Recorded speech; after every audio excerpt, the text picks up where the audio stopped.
Welcome back to the channel. I'm your host Newman, and today we're going to be unboxing Lion-O and Cheetara from Mattel's Masters of the Universe ThunderCats line. These 1/12 scale figures measure roughly 5.5 inches in height. They're made of plastic, contain up to 16 points of articulation, and comes with an extra hand, an alternate belt, extra hair pieces, a bow staff, the Sword of Omens, alternate boot parts, and a mini comic. Now before we get to the unboxing, it would greatly be appreciated if you were to like this video, if you do indeed like it, and subscribe. That way you'll never miss a future unboxing. So I happen to purchase these figures from BigBadToyStore.com. They're a great online retailer. You should really give them your business. I would recommend them over Amazon, Target, or Walmart all the time, any day, because those companies are antithetical to our human existence. So I'm definitely excited to have a new line for Masters of the Universe coming out, along with their cartoon collection, and I think those TMNT toys are done. So it looks like we just got the cartoon collection, and we got the ThunderCats. Not including the Masterverse figures and the Origins figures, but I think Origins is almost done too. They have an awesome card back, which is a nice amalgamation of the MOTU color schemes as well as the ThunderCat color schemes. It feels very pre-Eternia / Powers of Grayskull. Turning to the back of the package, we have a nice profile photo of the characters in their original form, as well as a battle scene with them in their MOTU-fied forms against some evil characters. That trap jaw really interests me. It also shows the other figures that are in this wave, and the great thing about this packaging is the color scheme leans more towards black, much like the packaging for the LJN toys from the 80s, as opposed to the regular MOTU figures that have a more white color scheme. So we're not going to waste any more time, but let's go ahead and get these two packages opened up.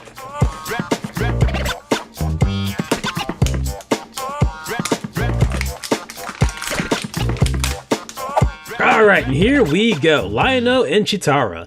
And they look pretty good. They look pretty good. Paint application looks pretty tight. The sculpt is good. I like the pearl plastic used for the armor. And I like the fact that it's actually matching too. And most importantly, the ThunderCat logo is not smudged or sloppy. It's nice and crisp. And I know this is a little weird, but they have a very nice old school plastic smell to them. So let's go ahead and start off with the articulation first. So this head is on a ball joint, goes all the way around. Arms go up to about yay high. It's kind of hindered by that, but not really. There are single joints in the elbow, which are pretty tight. We have a twist, and I think there's a hinge in here, but it is obstructed by the wrist gauntlet. And I don't think there's any hinge in the claw shield hand. So the waist goes all the way around, legs go up to here, good range of movement. We've got single joints in the knees. There's a twist at the boot, there's a boot cut, and we've got pretty good ankle rocker on the ankles. So let's go ahead and do the articulation for Cheetara. So head is also on a ball joint, goes all the way around, even with the hair. Arms go up to about yay high, single joints in the elbows. There's a twist and a hinge. Is there a hinge? Yep, there's a twist and a hinge on the hands, which are pretty good. This one is good as well. You can't really twist the waist. It's probably because of the armor. Legs go up to about yay high, very good range of movement, single joints at the knees.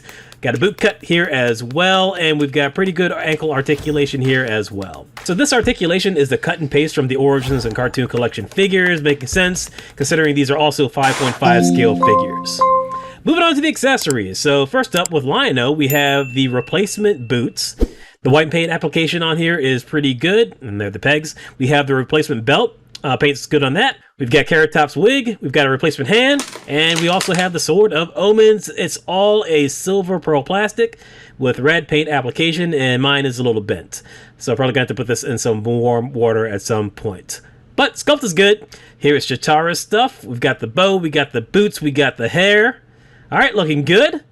And we also have instructions for all of the swappable pieces for each figure, so you know how to transform them. I mean, you really don't need these, but in case you're bad with figuring things out, they're a nice little thing to have. Next up, we have the mini comic that comes with both figures. It's the same exact comic, comes with both of the figures. We've got some nice artwork. This looks like the same artist that worked on the TMNT MOTU figures, I think.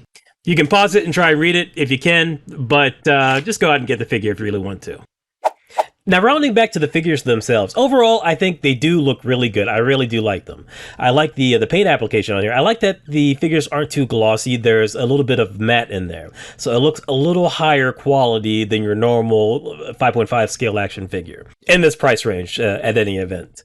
Now, one criticism I do have, and it was a fear that I had when I saw the Panthro figure, was the proportions on these figures, specifically the male figures. He looks gorilla-esque. These legs are quite a bit smaller than the other 5.5 scale Masters of the Universe figures, so it makes him look kind of like a gorilla. I didn't really notice it on the Lion-O and Tigra figures, but I did notice it on Panthro, and now that I have the Lion-O figure in hand, I notice it on him as well. The Cheetara figure fares a bit better in this regard to proportions, but one issue I do have with it is that you can't really get her arms completely flush to her sides. They stick out quite a bit, even more so than your standard Masters of the Universe female figure. Other things worth noting with these figures is that the armor is quite gummy. It's not a hard plastic, so hopefully it shouldn't break, and it allows for better articulation in both of them. And moving on to a few of the accessories that came already included on the figure. The claw shield, for example. Like I thought, there is no hinge on this. It's just a simple peg, so you can't really get any angles with the claw shield, which, I mean, it's fine.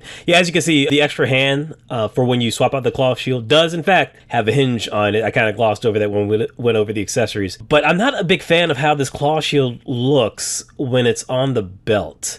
I have kind of a love-hate relationship with it. I think it looks fairly decent when it's actually on his forearm, but when it's holstered on the spare belt, I don't think it really looks very good. Not at all. I know why they designed the claw shield this way. It's meant to match the shoulder armor, and the shoulder armor is meant to match the lion head from the Eternia playset to better connect it to the Masters of the Universe. But I just think I would have preferred a more traditional claw shield. Another accessory that came already on the figure was this holster for the smaller version of Cheetara's staff, which is pretty nice. It's pretty cool. It fits in fairly well, and you can actually holster the longer version of the staff in there as well if you want. Also, there's a very intricate design on both of those staffs with the big and the small version, which is actually quite nice. I thought it was just solid at first. And finally, before we move on to comparisons, I just wanted to let you know, if you've never actually swapped out the shins and the feet for your MOTU characters, they actually tell you which one is right and which one is left, so you can put them in accurately. This might be your first MOTU character, or this might be the first one that you've ever actually had to swap out because it comes with a separate pair of shins. So at any event, if you are still confused as to whether it's your right or the figure's right, just put on the feet first, because once you match them up, you can obviously tell which is the right foot and the left foot. Next up, we're just going to be doing a couple of quick comparisons so you can get an idea of just how big these figures actually are and how they scale to your other Masters of the Universe figures, if you do have them. And it looks like both of these figures scale just a little bit smaller than both the Masters of the Universe cartoon collection and the Masterverse figures. Now, what I personally believe is the biggest draw for both of these figures is the fact that you can get some classic versions of these MOTUified characters. One of the big criticisms of the TMNT MOTU collaboration was that you couldn't get an original version of the Ninja Turtles from those figures. You could only get the MOTUified version. But with this, you've got some classic Thundercat figures right here, and at a reasonably affordable price. I bought both of these figures for $24.99 at BigBadToyStore.com, and as far as I can see, the only other Thundercat figure in a similar price range is a 3.75-inch reaction figure with only 5 points of articulation, 3 accessories, and it's only $2 cheaper. If money is an issue for you and you want some Thundercat figures, I think these classic looks for both of these figures is pretty good. I think it's pretty nice. I do have issue with the paint application on the inner thighs of Lion-O to sort of simulate a larger pair of briefs. And I'm not big on the peg hole for the claw shield, or the claw shield in general. And I already mentioned the weird proportions of these figures, but I get it. They're trying to kind of fit these into the Masters of the Universe look for the Cartoon Collection and Origins figures. I think specifically for the Cartoon Collection, because Mattel knows that you're going to want to partner up these figures with your Cartoon Collection figures, not just necessarily the ThunderCats Masters of the Universe figures.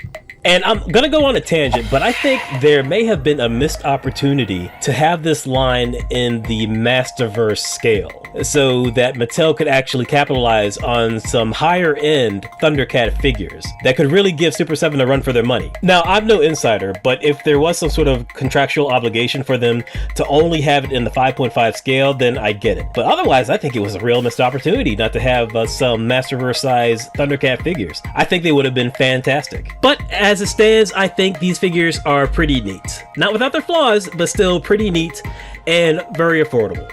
So I think that's going to wrap it up, folks. I am Rip It Open with Newman on all the socials.